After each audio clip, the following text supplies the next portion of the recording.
Hello students, I am S.V. Thakur, known as Thakur Sir in Delhi. अपना channel physics bye Thakur sir.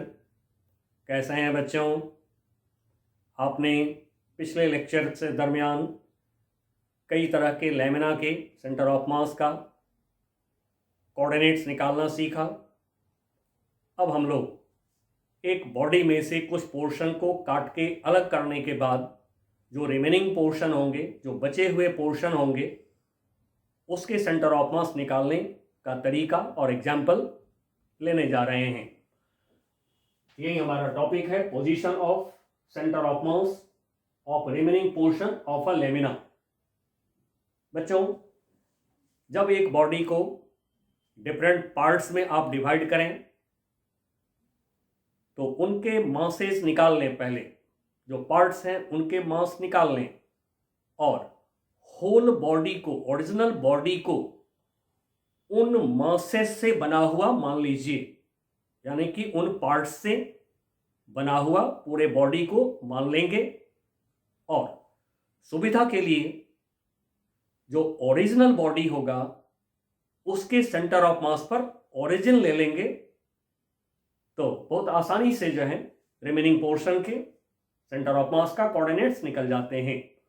आइए हम लोग जो example ले रहे हैं, इसमें हमारा एग्जाम्पल है a circular hole of radius r/2 is made in a circular disc of radius r such that circumference of the hole passes through center of the disc. Find the location यानी position of center of mass of the remaining portion of the disc. एक circular disc है। अब इसका हम दो diameter पहले draw कर रहे हैं। अब ये डायमीटर सेंटर से पास करते हैं। ओरिजिनल डिस्क का ये ज्योमेट्रिक सेंटर हो गया। यहीं पर सेंटर ऑफ मास होगा इस सर्कुलर डिस्क का। यहां पर मैं CM लिख दे रहा हूं। अब एक एक्सेस ले लिया, दूसरा ये ले लिया हमने y एक्सेस। अब ओरिजिन यहां पे O फॉर ओरिजिन ले लिया हमने ओरिजिनल डिस्क के सेंटर ऑफ मास पर। नाउ r/2 रेडियस का होल बनाया गया है, जिस होल का सरकमफेरेंस ओरिजिनल डिस्क के सेंटर से पास कर रहा है। मान लीजिए कि रेडियस r कहीं भी दिखा सकते हैं जहां मन करे। अब यहां से r/2 डिस्टेंस पर हम ले रहे हैं एक पॉइंट।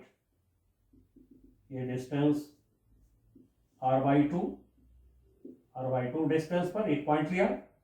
अब इस पॉइंट को सेंटर लेकर r/2 रेडियस लेकर एक होल बनाइए। ये हमने होल बनाया, यानी कि इतने पोर्शन को काट के अलग कर दिया हमने। अब ये जो पोर्शन है ये भी सर्कुलर है, इसका ज्योमेट्रिक सेंटर यहां पर है, तो फिर इसका जो मास होगा वो यहां पे होंगे।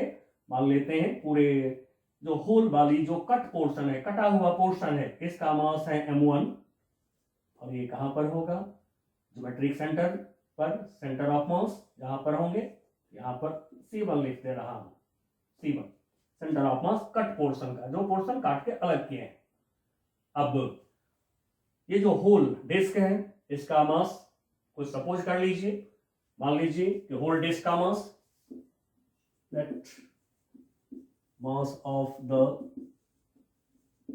Disc this is m। अब m1 मास का जब होल हमने बना दिया, पोर्शन को काट दिया, तो m में से m1 को माइनस कर दीजिए, तो फिर रिमेनिंग पोर्शन के मास निकल जाएंगे। अब ये मास कहां पर होगा? तो रिमेनिंग पोर्शन के मास को m2 सपोज कर रहे हैं। अब बच्चों, आपने पढ़ा था पिछले लेक्चर्स में कि टू पार्टिकल्स को ज्वाइन करने वाले जो स्ट्रेट लाइन होता है, इसी पर कहीं पर सेंटर ऑफ मास होते हैं इस सिस्टम का। ठीक है, तो जो सेंटर ऑफ मास है उसके एक तरफ मास m1 होगा, तो उसके दूसरे तरफ मास m2 होगा। तो फिर इससे इधर कहीं पर रिमेनिंग पोर्शन का सेंटर ऑफ मास होगा, मान लेते हैं हम यहाँ पर है, सेंटर ऑफ मास को C2 बोल दिया, रिमेनिंग पोर्शन के सेंटर ऑफ मास को C2 बोल दिया, और रिमेनिंग पोर्शन की जो मास है उसको M2 बोल देता हूं। अब हमें इसी C2 का लोकेशन पता लगाना है कि ये कहां पर है। ठीक है, तो हम होल डिस्क को M1 M2 मास से बना हुआ सिस्टम ऑफ पार्टिकल्स सपोज कर लेंगे, और X centre of mass, Y centre of मास की जो फॉर्मूले आपने सीखा है उसको अप्लाई कर देंगे, आसानी से निकल जाएगा location of centre of mass of C2। तब जैसा कि लेमिना की सेंटर ऑफ मास निकालने के समय हम लोगों ने मास निकालना सीखा, किसी भी पार्ट का मास निकालते हैं तो उसके लिए पहले मास पर यूनिट एरिया निकाल लेते हैं, और फिर उसकी मदद से आप जो पार्ट्स हैं उसके मास निकालते हैं। तो फिर होल डिस्क का एरिया, ठीक है, एरिया ऑफ होल डिस्क, अब डिस्क सर्कुलर है तो एरिया इसका पाई आर स्क्वायर। ना मास पर यूनिट एरिया निकाल लीजिए, मास पर यूनिट एरिया, इसको हम लोगों ने सिग्मा से डिनोट कर लिया था, कोई भी सिंबल ले लीजिए। तब मास पर unit area sigma this equal to mass m upon area A. ठीक है, होल डिस्क का एरिया हमने ए ले लिया है, सपोज कर लिया है, बाद में वैल्यू रख लेंगे इसको। अब जो कट पोर्शन है उसका एरिया क्या होगा, area of cut portion equal to, अब देखिए जो कटा हुआ पोर्शन है, कट पोर्शन, जितना पोर्शन काटे हैं उसका रेडियस है r/2, और ये भी सर्कल है तो एरिया इसका कितना होगा, पाई r/2 का स्क्वायर। ठीक है, सर्कल का एरिया पाई r/2 का स्क्वायर जैसे इक्वल टू पाई r/2 का स्क्वायर। अब mass equal to sigma into area, तो फिर मास निकाल लीजिए, m1 कट पोर्शन का mass is equal to sigma into area pi r²/4, pi r²/4। Now sigma है m अपॉन ए, अब A का वैल्यू रख ले रहे हैं। ठीक है, आप चाहे तो यहां पर भी रख सकते हैं। तो सिग्मा की value m upon pi r² into pi r²/4, पाई r² कैंसल, ये निकल गया हमारा मास m/4। अब m2 इक्वल टू क्या होगा, तो पूरे डिस्क के मास में से m1 को माइनस कर लीजिए, नाउ m माइनस m/4, ये हो गया 3m/4। अब m1 m2 दोनों के मास निकल गए हैं। अब कोऑर्डिनेट का हम पता लगा लें, तो सबसे पहले ओरिजिनल डिस्क के सेंटर ऑफ मास का कोऑर्डिनेट cm यहां पर लिख ले रहे हैं। ठीक है, फिगर पर जगह नहीं है।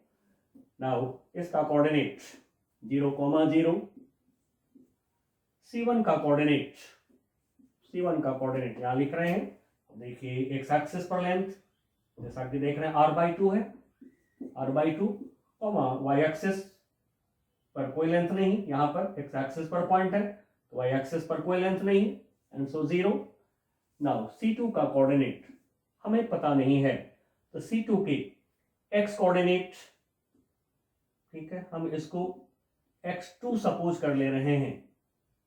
ठीक है, C2 के x कोऑर्डिनेट को x2 सपोज कर ले रहे हैं, और इसके y कोऑर्डिनेट को y2 सपोज कर लेते हैं। तब हमें x2 y2 चाहिए। तो फिर जैसा कि हमने आपको प्रोसेस बता दिया कि दोनों मास m1 m2 से होल डिस्क को बना हुआ सपोज कर लेंगे हम, और जो सेंटर ऑफ मास के जो कोऑर्डिनेट निकालने का फॉर्मूला है उसको डाल दीजिए। तो फिर होल डिस्क के सेंटर ऑफ मास का x coordinate for centre of mass of whole disc for centre of mass of whole disc यानी कि original disc x c m equal to एक mass m1 coordinate x coordinate x1 plus दूसरा mass m2 x coordinate x2 divide by m1 plus m2। Now अब देखिए कि centre of mass of original disc का x coordinate क्या है, 0। तो फिर हम लोग x cm के जगह पर 0 ले लेंगे। तो नाउ ये हो गया 0 इक्वल टू m1। अब m1 मास कितने हैं, m/4 और x कोऑर्डिनेट c1 का m1 मास का x coordinate r/2 plus m2 मास कितना है 3m/4 और इसके x कोऑर्डिनेट c2 m2 मास का x coordinate x2 divided by m1 plus m2 total mass जो डिस्क का है इसको m सपोज किया, क्रॉस मल्टीप्लाई लीजिए।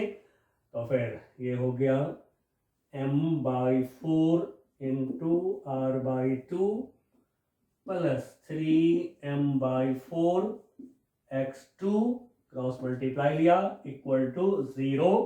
देखिए x2 निकल गया आसानी से। तो नाउ इसको सॉल्व करके x2 निकाल लेंगे हम लोग।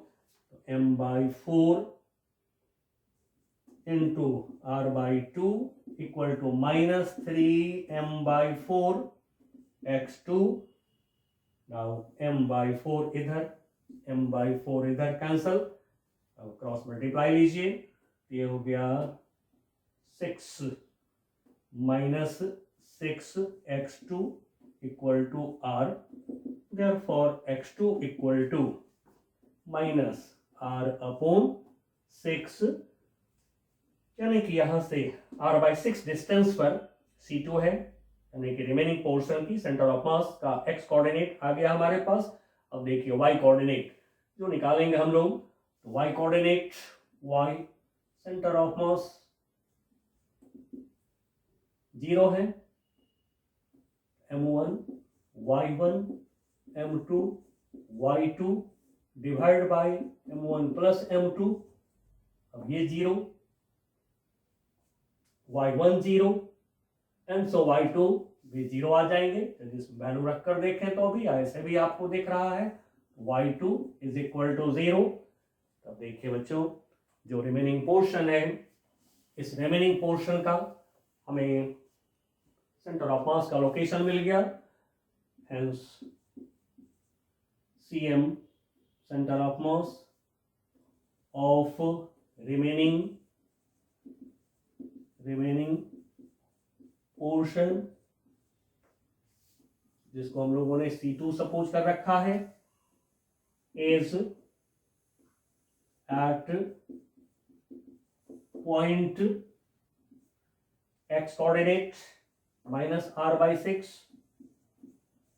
Comma y coordinate 0। आइए हम लोग नेक्स्ट एग्जांपल ले रहे हैं। अब ये नेक्स्ट एग्जांपल है हमारा a lamina in the shape of a square whose length of each side is l, यानी कि जो स्क्वायर लेमिना है उसके ईच साइड की लेंथ l है, is divided into 4 equal parts. ठीक है, जो स्क्वायर लेमिना है इसको 4 इक्वल पार्ट्स में हम डिवाइड करते हैं and 1 part is removed from the lamina. एक पार्ट को लेमिना में से अलग कर दिया गया, यानी कि एक पोर्शन 4 इक्वल पार्ट 4 पोर्शन में से एक पोर्शन को काट के अलग कर दिया गया। Find the position of centre of mass of the remaining portion. Then जो 3 पार्ट्स बचेंगे उनका सेंटर ऑफ मास कहां पे होगा। एक स्क्वायर बनावे, स्क्वायर लेमिना,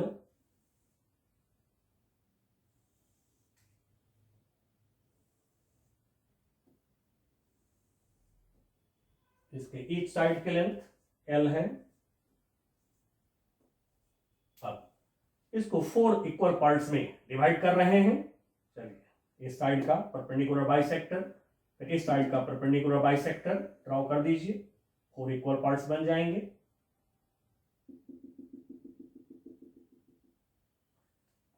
तो इस साइड का हमने लिया परपेंडिकुलर बाइसेक्टर, इस साइड का ये मिडिल पॉइंट, यहां से परपेंडिकुलर ड्रॉ कर दिया आर पार। फिर इस साइड का परपेंडिकुलर बाइसेक्टर ड्रॉ करिए।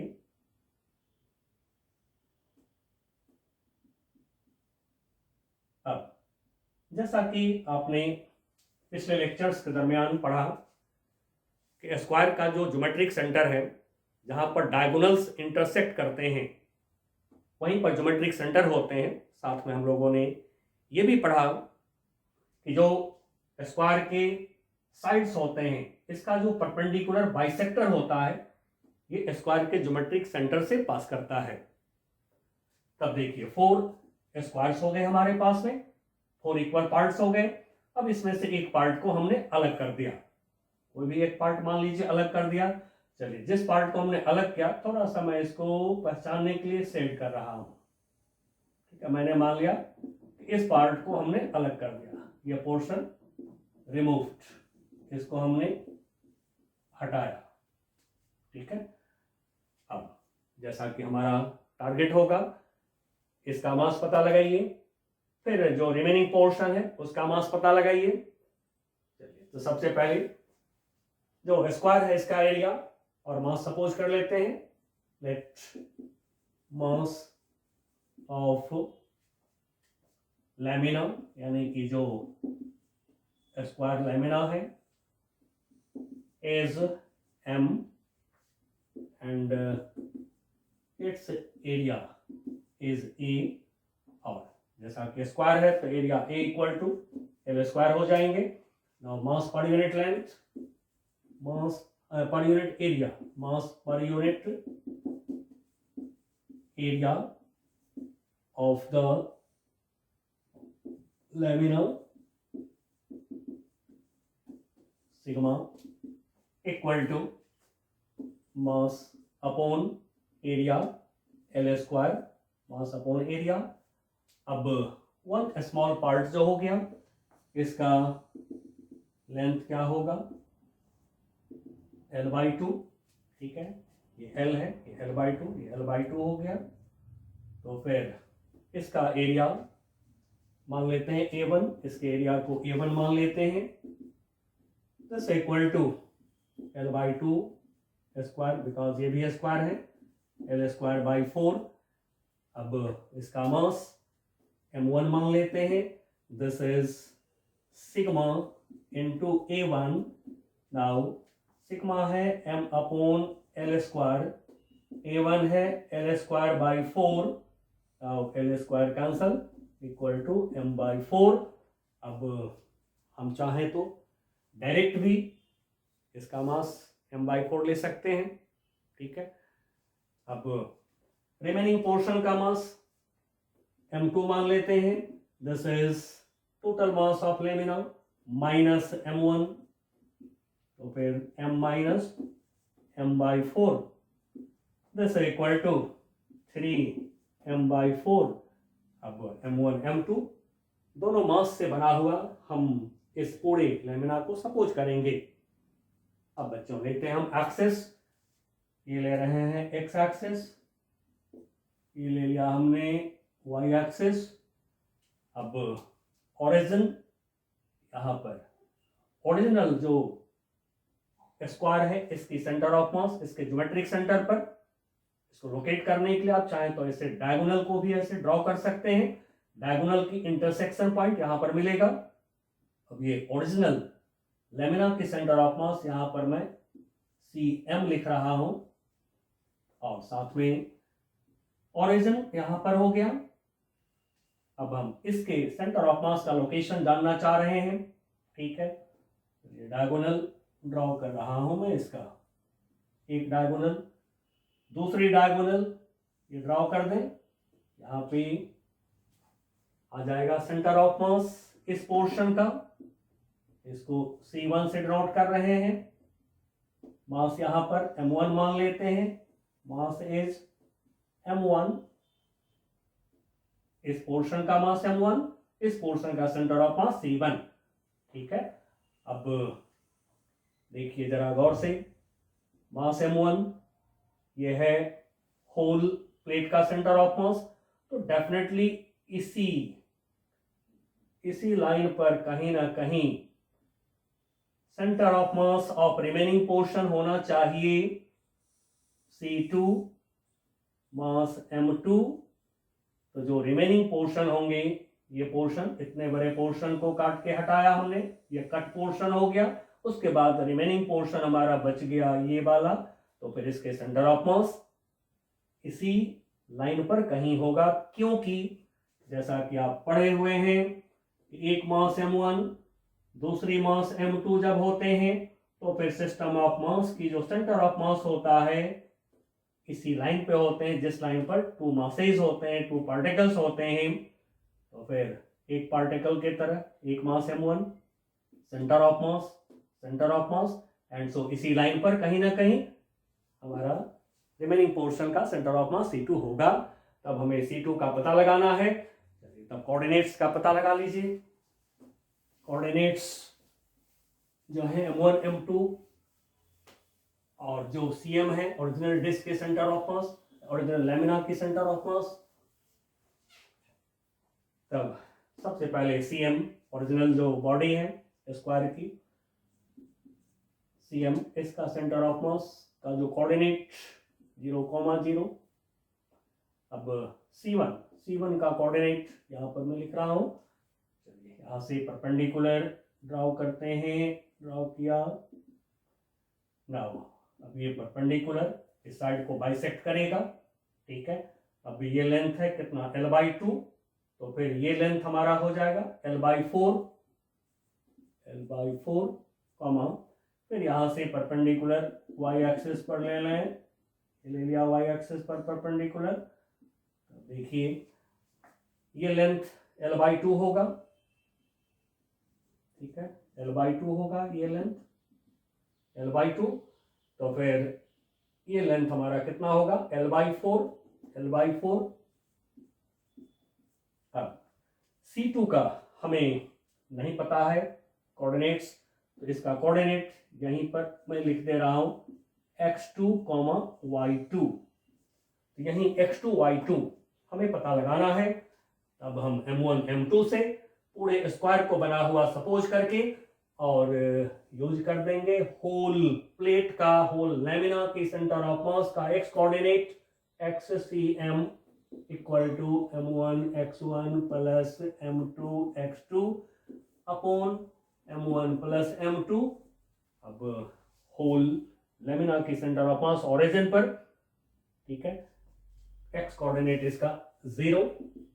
नाउ m1 m1 का यानी C1 का x coordinate L/4 plus m2 मास को रख लीजिए, यहीं पर मास को रख लेते हैं।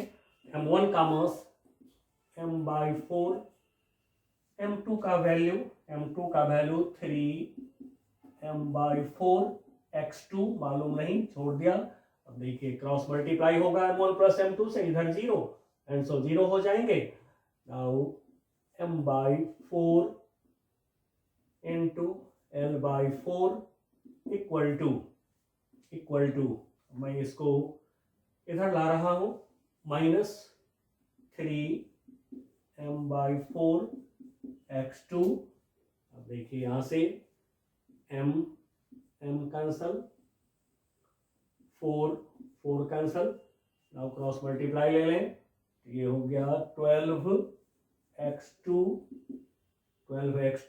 Equal to -L and so x2 equal to -L upon 12। ये निकल गया हमें x कोऑर्डिनेट C2 का। नाउ फिर इसी तरह से y कोऑर्डिनेट के लिए, y कोऑर्डिनेट के लिए होल लेमिना की सेंटर ऑफ मास का y coordinate YCM m1 y1 plus m2 y2 divided by m1 plus m2। अब ये तो जीरो है, y coordinate of centre of mass of original lamina zero. Now m1 की value m upon 4 y1, यानी कि m1 का y coordinate l/4 plus m2 मास 3m/4 into y2 C2 का y coordinate नहीं मालूम है, छोड़ दिया। अब m1 प्लस m2 नीचे क्रॉस मल्टीप्लाई लेंगे, जीरो एंड सो इसको लाते हैं इधर, 3m अपॉन 4 3m/4 y2 हमने left hand minus equal to m/4 into l/4। Now m cancel, 4 cancel, y2 equal to cross multiply लें यहाँ से, तो फिर ये हो जाएंगे 12, एक बार लिख लेते हैं, -12 y2 equal to l, therefore y2 equal to minus l/12 minus l upon 12 आ गया इधर से, -12, देयरफॉर C2, अब C2 is, यानी centre of mass of remaining portion is at point जिसका की कोऑर्डिनेट हो गया x coordinate -l/12 and y coordinate भी हो गया -l/12।